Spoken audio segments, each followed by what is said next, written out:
Visi žinome, kad viena yra pristatyti, papasakoti, pakalbėti, o kita yra padaryti. Ir labai gali būti ir nutinka ne vieną kartą, kad atrodo viską sutariai, pristatėjai, išsiaiškinai, klientui tiko ir staiga dingo. Neatsakinėja į skambučius, neatrašo į elektroninius laiškus. Ką tada daryti? Tam yra follow-up.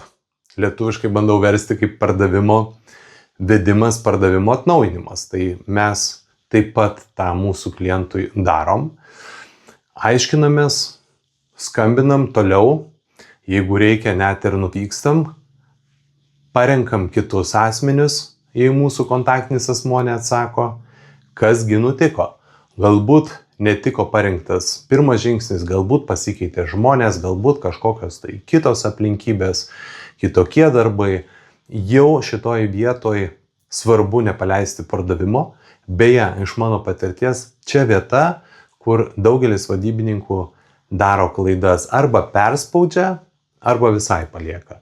Tai šitoj vietoj reikalingas labai taktiškas, subtilus pardavimo vedimas, pardavimo atnaujinimas iki kito žingsnio.